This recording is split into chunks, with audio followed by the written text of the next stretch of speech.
नमस्कार विद्यार्थी मित्रांनो, गुड आफ्टरनून सगळ्यांना, शुभ दुपार. मी मधुरा कापसे जाधव तुमच्या सगळ्यांचं स्वागत करते आपल्या टिक्कर मराठी सरळ सेवा या युट्यूब चॅनलवर.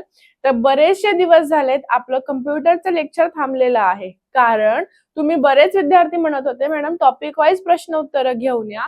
तर त्याच्या प्रिपरेशन साठी मी काही दिवसांची सुट्टी घेतली होती, कारण की मला प्रॉपर क्वेश्चन्स तुमच्या समोर आणायचे होते आणि प्रॉपर अभ्यास करून तुमच्या समोर मांडायचे होते, जेणेकरून तुम्हाला कन्सेप्ट मला क्लिअर करता येईल. काही दिवस हे जे आहेत हे आपले टॉपिक नुसारचे लेक्चर रेकॉर्डिंग स्वरूपामध्ये जातील. जर तुम्ही पाहत असाल थंबनेल मध्ये इथे पार्ट 1 दिसत आहे, म्हणजे एका टॉपिकवर मी बरेचसे क्वेश्चन्स काढलेले आहेत. पण जर तुम्हाला हे व्हिडिओ कंटिन्यू हवे असतील तर तुम्हाला या व्हिडिओला लाईक, शेअर आणि कमेंट नक्की करायचं आहे, जेणेकरून तुम्हाला येणाऱ्या मुंबई हायकोर्ट भरतीमध्ये जो आपला संगणकाचा विषय आहे 10 मार्काचा, त्यासाठी मी जे तुमच्यासाठी झटती आहे 10 पैकी 10 मार्क मिळवून देण्यासाठी, तर खरंच तुम्हाला माझ्या मेहनतीची किंमत आहे का हे तुम्हाला मला जाणवून द्यायचं आहे, फक्त लाईक आणि कमेंटच्या मार्फत. ठीक आहे, आज आपण सुरुवात करूयात. आज सुद्धा मी तुमचं लेक्चर घेते कम्प्युटरचा, पण आजचा जो टॉपिक आहे आपला तो त्याचं नाव आहे introduction of computer. Of course computer विषय म्हणजे कम्प्युटर बद्दल माहिती करून घेण्यासाठीचा हा पहिला टॉपिक आहे. सध्या आपण प्रश्न बघूयात. कन्सेप्ट साठी मी लाईव्ह येईलच तुम्हाला किंवा रेकॉर्डिंग स्वरूपातच देईल, जे काय असेल जसं मला पॉसिबल असेल तुमच्या समोर येणाऱ्या एक्झाम पर्यंत कम्प्युटरचे लेक्चर न चुकता टाकायचे मी म्हणजे प्रयत्न करेल. ठीक आहे, करते मग सुरुवात. इंट्रोडक्शन ऑफ कम्प्युटर, कम्प्युटर बद्दलच्या बेसिक क्वेश्चन्सला आपण सुरुवात करूयात आणि आज पाहूयात आपण ह्याच्यातला पहिलाच प्रश्न. काय सांगितलं आहे? A computer can only understand machine language directly, algorithm directly, high level language directly आणि मिडल लेवल लँग्वेज. कम्प्युटरला काय समजतं? कम्प्युटरला नेहमी मशीन लेवलची लँग्वेज समजते. कंपायलर काय करतं? एक हाय लेवल लँग्वेज मध्ये हाय लेवल लँग्वेजचं मशीन लेवल लँग्वेज मध्ये कन्वर्ट करतं. आपल्या कम्प्युटरला कुठली भाषा समजते? आपल्या कम्प्युटरला फक्त मशीन लँग्वेज समजते, म्हणून पर्याय आपला पहिला योग्य येतो. पुढचा प्रश्न. The data send to the computer is called process, output, input, algorithm. आपण आपल्या कम्प्युटरला जो डेटा देतो त्याला आपण काय म्हणतो? आता मी कम्प्युटरला काहीतरी देत आहे, मग मी ते कीबोर्डच्या मार्फत देऊ दे किंवा व्हॉइसच्या मार्फत देऊ दे किंवा माऊसच्या मार्फत देऊ दे, मी कम्प्युटरला इनपुट देते. तर आपण कम्प्युटरला जे पाठवतो ते झालं इनपुट आणि जे आपल्याला कम्प्युटर कडून मिळतं ते झालं आउटपुट. मग आपण जेव्हा पण कम्प्युटरला एखादा डेटा सेंड करतो त्याला आपण काय म्हणतो? इनपुट. फक्त कम्प्युटरचा विचार करायचं. कम्प्युटर घेतोय इन म्हणजे इनपुट, कम्प्युटर देतोय म्हणजे आउटपुट. इतकं एक बेसिक लक्षात ठेवलं तर इनपुट आउटपुट मध्ये चुकणार नाही. आपला विचार नाही करायचा.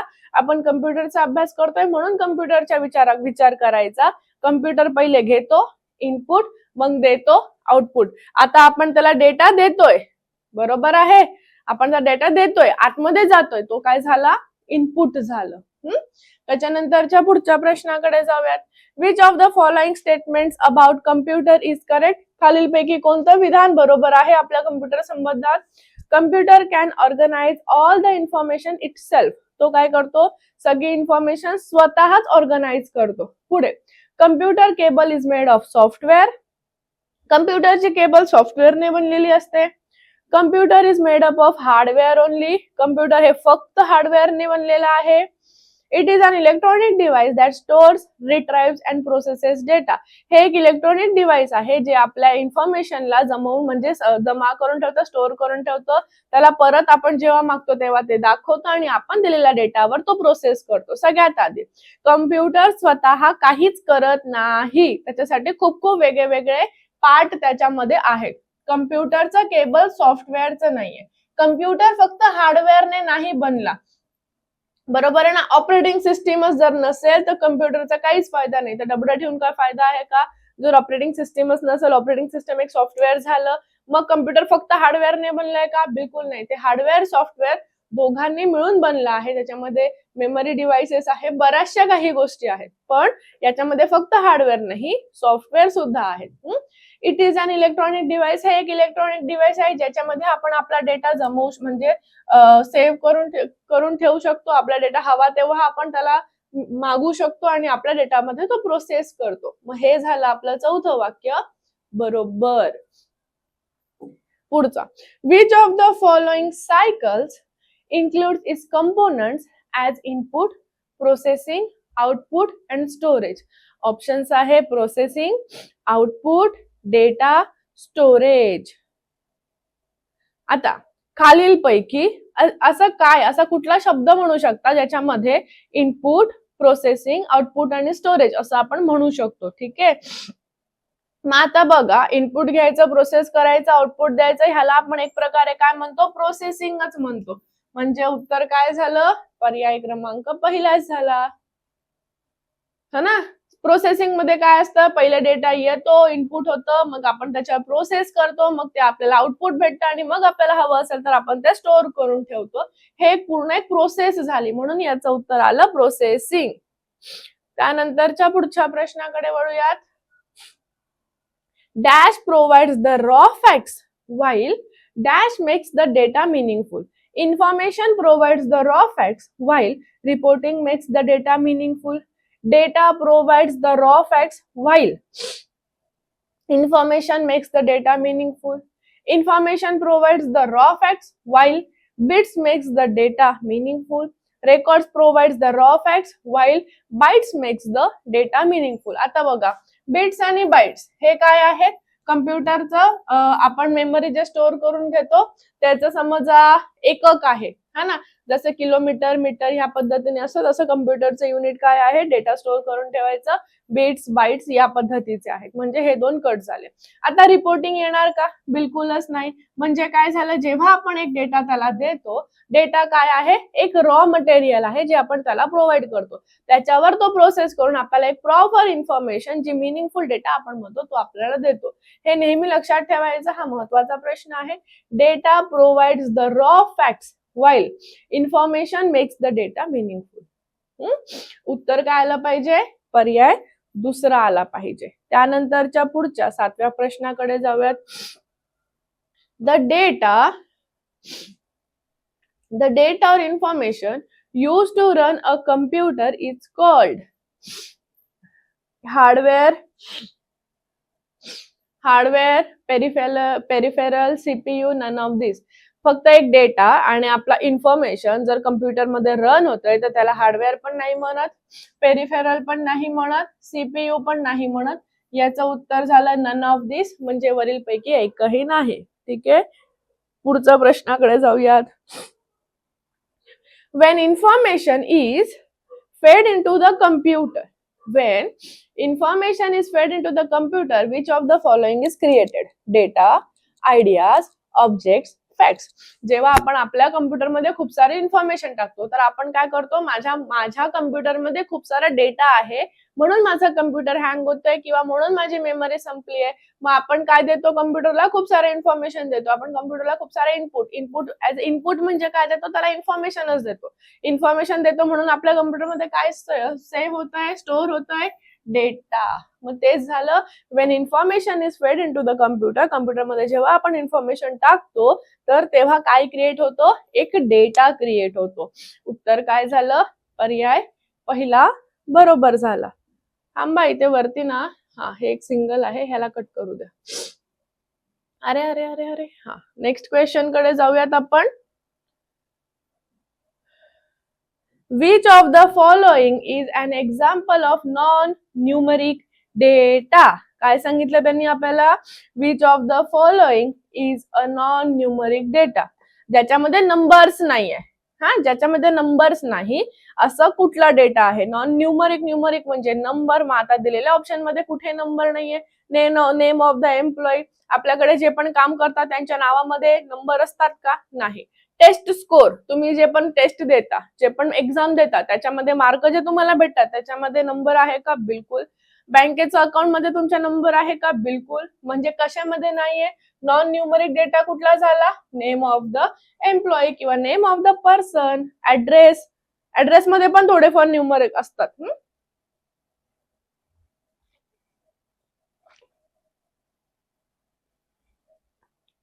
सिटी, स्टेट, पुन्हा हा नॉन न्यूमरिक आहे. Next, it is data that has been organized and presented in a meaningful fashion.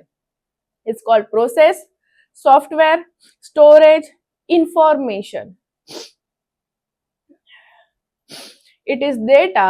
Information is a data that has been organized and presented in a meaningful fashion. आपण मगाशीच बघितलं data काय आहे. Data एक raw material आहे किंवा एक raw form मध्ये असतो. जेव्हा आपण ते कम्प्युटरला देतो तेव्हा त्याचं काय होतं, एक इन्फॉर्मेशन तयार होते मिनिंगफुल, आणि खूप सारं इन्फॉर्मेशन गेलं की आपण म्हणतो डेटा आहे. कन्फ्युजिंग आहे पण मग हेच आहे जे मगाशी वाक्य म्हटलं तर ते लक्षात ठेवा छानसं. हा छानसा प्रश्न आहे 10वा. Computer has 4 main function. कम्प्युटरचे जे 4 मेन फंक्शन आहेत ते कोणते कोणते आहेत? मग मागच्याच प्रश्नामध्ये बघितले आपण. Input, processing, output and storage. दुसरं learning, thinking, output, intelligence. Data, information, bits and bytes. Hardware, software, modelling, operations. कम्प्युटरचं जे मेन फंक्शन आहे ते म्हणजे सगळ्यात पहिले इनपुट घेणं, जे इनपुट भेटले त्याच्यावर प्रोसेस करणं, प्रोसेस झाल्यावर ते आउटपुट करणं आणि त्याच्यानंतर ते स्टोअर करून ठेवणं. हे काय आहेत? आपल्या कम्प्युटरचे मेन फंक्शन्स आहेत. कम्प्युटरची मेन कामं आहेत ही. सगळ्यात पहिले इनपुट घ्यायचा, त्याच्यावर प्रोसेस करायचं, मग आउटपुट द्यायचं आणि मग जे आउटपुट दिलंय ते स्टोअर करून ठेवून द्यायचं.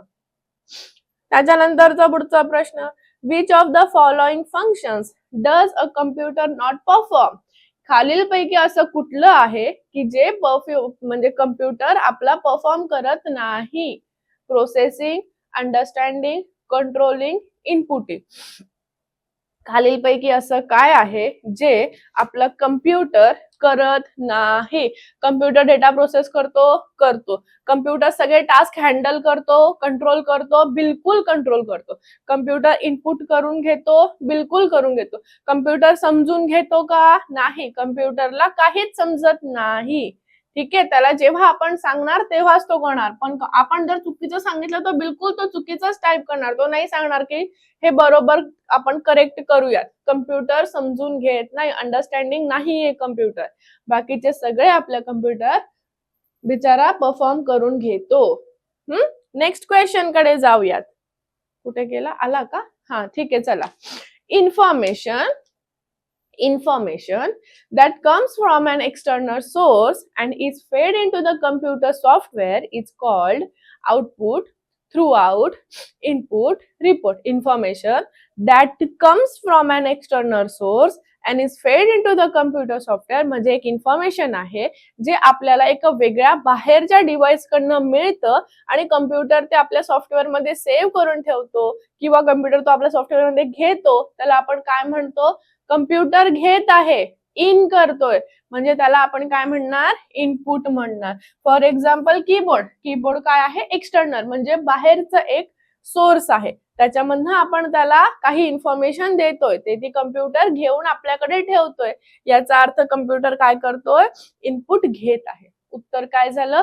पर्याय तिसरा. सेल्फिश बनायचं आहे इथे. स्वतःचा विचार न करता आपल्या कम्प्युटरचा विचार करायचा आहे. क्लिअर आहे? नेक्स्ट क्वेश्चन कडे जाऊयात. चला. Using data for preparing information is called. डेटाचा वापर करून एक इन्फॉर्मेशन जेव्हा आपण तयार करतो तेव्हा त्याला काय म्हणतो? Feedback, programming, processing, analysis. Feedback म्हणजे सगळ्यात लास्ट आपण फीडबॅक देतो, आपल्याला कसं वाटलं कसं नाही वाटलं हे. प्रोग्रामिंग पूर्णतः वेगळं आहे. अनालिसिस जे आपण केलंय त्याचं आपण अनालिसिस करतो ते. पण जेव्हा आपण एक इन्फॉर्मेशन घेतो आणि त्याच्यामध्ये म्हणजे डेटा घेतो आणि त्याचं प्रिपेअर करून जेव्हा आपण इन्फॉर्मेशन बनवतो त्याला आपण प्रोसेसिंग म्हणतो. कम्प्युटर, है ना? कळलं? यापुढे आउटपुट इज. आउटपुट काय आहे? Received from the user, provided to the user, provided to processor by user, all of the above. आता आउटपुट काय आहे? आउटपुट म्हणजे कम्प्युटर देतो, आउट करतो. म्हणजे युजर कडनं घेतो का, receive from the user, user कडनं घेतलं म्हणजे काय झालं, इनपुट झालं, आउटपुट नाही. प्रोव्हाइडेड टू द युजर, जे तो युजरला देतोय, बिलकुल हे झालं आपलं आउटपुट. प्रोव्हाइडेड टू प्रोसेसर, आणि ऑल ऑफ द अबाव तर येणारच नाही. आउटपुट काय आहे, एक जे आपल्या युजरने दिलंय तेच युजरला द्यायचं, प्रोव्हाइड करायचं, हे काम काय झालं, याला आपण आउटपुट म्हणतो. पर्याय आपला दुसरा योग्य झाला. नेक्स्ट क्वेश्चन कडे वळूयात. चला, the first calculating machine is, जेव्हा आपण काही कॅल्क्युलेशन करायचं असतं सगळ्यात पहिली मशीन कोणती आहे, difference engine, pascal, calculator, abacus. Calculator नंतर आलं, पास्कल एक युनिट आहे, एसआय युनिट आहे, ते पण नाही जमणार, डिफरन्स इंजिन पण नाही, उरलं काय, अबॅकस. आता पण बरेचसे विद्यार्थी अबॅकसच्या क्लासला जातात. ही एक सगळ्यात जुनी मेथड आहे आणि आता सगळ्यात जास्त हीच मेथड जातीये. अबॅकस अबॅकस अबॅकस फेमस झाली आहे ही मेथड. ठीक आहे, तर सगळ्यात पहिलं कॅल्क्युलेटिंगचं जे मशीन आहे त्याला आपण अबॅकस म्हणतो. पर्याय आपला चौथा योग्य येणार. पुढच्या प्रश्नाकडे वळा. In which country abacus invented, अबॅकसचा शोध कुठे लागला, कुठल्या देशात लागला आहे, भारत, चीन, अमेरिका, ग्रीस. द अबॅकस जे कॅल्क्युलेटिंग मशीन आहे, सगळ्यात पहिलं कॅल्क्युलेटिंग मशीन अबॅकसचा शोध लागला आहे चीन मध्ये. म्हणजे पर्याय कुठला येणार, पर्याय दुसरा आपला योग्य झाला आहे. त्याच्यानंतरच्या नेक्स्ट क्वेश्चन कडे वळा. काय सांगितलं आहे प्रश्न, the name of the first electronic digital computer of the world is परम, प्रोलॉग, युनिवॅक, ENAIC. ठीक आहे, काय विचारलं, the name of the first electronic computer कुठला आहे, परम, प्रोलॉग, युनिवॅक आणि ENAIC.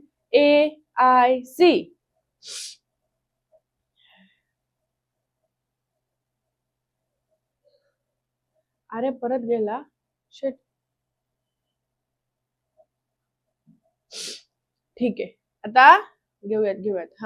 The name of the first electronic digital computer कुठला आहे, ई फॉर इलेक्ट्रॉनिक, हा झाला पर्याय क्रमांक चौथा, ENAIC.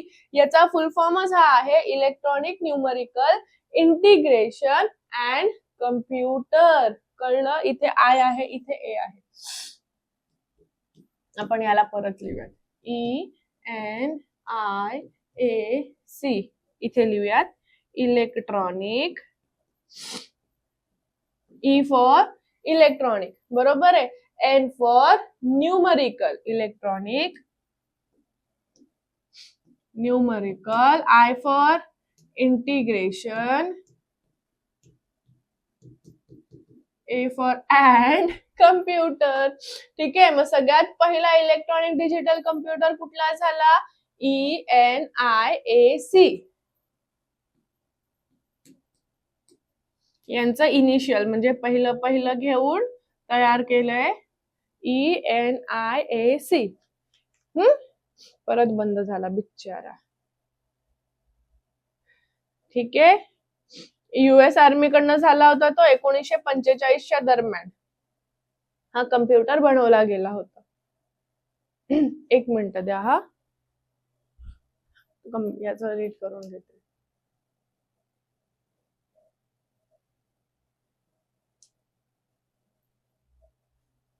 ठीक आहे, त्याच्यानंतरच्या आपण पुढच्या क्वेश्चन कडे जाऊयात.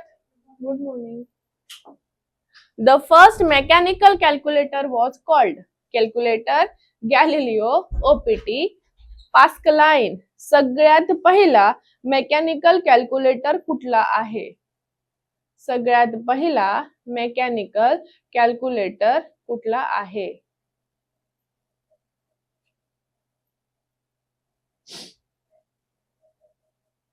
ऍडिशन आणि सबस्ट्रॅक्शन साठीच वापरणार. ठीक आहे, मोस्टली टॅक्स कॅल्क्युलेशन साठी वापरले जायचं. हे ना माझ्या मते 1642च्या दरम्यान आलेला होता. त्याला आपण पास्कलाइन असं म्हणतो. तर त्यांचा सरनेमच पास्कल होतं. त्यांनी तो कॅल्क्युलेटर शोधून काढला होता, त्याच्यामुळे त्याचं नाव पास्कलाइन झालं. तर सगळ्यात पहिला मेकॅनिकल कॅल्क्युलेटर कुठला आहे? पास्कलाइन आहे. 1642 मध्ये टाकली म्हणजे बनला होता तो. त्याच्यानंतरच्या नेक्स्ट क्वेश्चन कडे जाणार आहोत. The analytical engine built by Charles Babbage is electronic, electrical, mechanical आणि technical. The analytical engine built by Charles Babbage is a electronic, electrical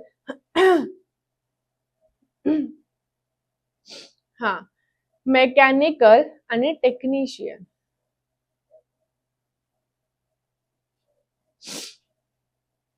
Mechanical, very good. That the analytical engine built by Charles Babbage is mechanical. यांना आपण काय म्हणतो? Father of a computer म्हणतो. बरोबर, त्यांचं title काय आहे? Father of the computer. का म्हणून?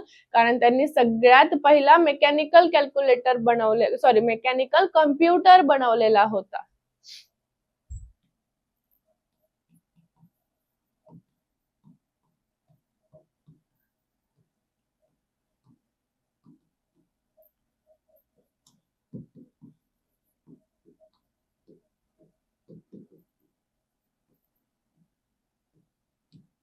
म्हणूनच आपलं उत्तर इथे काय आलेलं आहे? मेकॅनिकल. आणि पर्याय कुठला आलेला आहे? तिसराच बरोबर आलेला आहे. ठीक आहे, पुढच्या क्वेश्चन वर जाऊयात. चलो, पुढचा next question. Which of the following is considered the first mechanical computer designed by Charles Babbage? याच्यामधला सगळ्यात पहिला मेकॅनिकल कम्प्युटर कुठला आहे जो ज्यांनी बनवलाय? कुठला? फादर ऑफ कम्प्युटर म्हणजे चार्ल्स बॅबेजने बनवलाय. त्याचं नाव काय आहे असं त्यांनी आपल्याला विचारलेलं आहे. UNIVACA. अबॅकस तर कॅल्क्युलेटिंग वालं आहे. ठीक आहे, हे तर इलेक्ट्रॉनिक वालं आहे. या दोघांमधलं येणार, या त्या अनालिटिकल इंजिन येणार किंवा UNIVACA येणार. याचं उत्तर काय आहे? Analytical engine. सगळ्यात पहिला जो मेकॅनिकल कम्प्युटर बनवला गेला त्याचं नाव काय आहे? अनालिटिकल इंजिन आहे. म्हणजे आपलं उत्तर काय झालं? पर्याय क्रमांक तिसरा आपला योग्य झाला. ठीक आहे, चला, हे होते आपले आजचे 20 प्रश्न पहिल्या टॉपिकचं, ज्याचं नाव होतं इंट्रोडक्शन ऑफ कम्प्युटर. ज्याच्यामध्ये हा पार्ट 1 होता. प्रत्येक पार्ट मध्ये मी 20 क्वेश्चन्स घेत आहे. मी सांगितल्याप्रमाणे ही जर सिरीज तुम्हाला कंटिन्यू हवी असेल तर त्यासाठी तुम्हाला खूप सारे लाईक करायचं आहे, लेक्चरच्या खाली कमेंट करायचं आहे, एक्सप्लेनेशन कसं वाटतं आहे, कारण तुम्ही म्हटलात म्हणूनच मी टॉपिक वाईज प्रश्नांना सुरुवात केली आहे. त्यामुळे न चुकता व्यवस्थित लेक्चर अटेंड करा आणि सांगा मला कसं वाटलं. ठीक आहे, भेटूयात आपण आपल्या नेक्स्ट एखाद्या चॅप्टर मध्ये त्याचे क्वेश्चन्स घेऊन. आता थांबते. Bye bye, take care, have a great day, be happy, be positive, be confident. काळजी घ्या सगळ्यांनी, सराव करा. काही डाऊट असेल तर कमेंट मध्ये टाकून ठेवा. त्याचं एक्सप्लेनेशन मी तुम्हाला जेव्हा मी म्हणजे एकदा मी कमेंट वाचल्यावर त्याचं एक्सप्लेनेशन देईल. काही कन्सेप्ट जर राहिली असेल, नसेल समजली तर तुम्ही मला बिंदास विचारू शकता. ठीक आहे, चला भेटूयात कमेंट मध्ये. थँक्यू सगळ्यांना.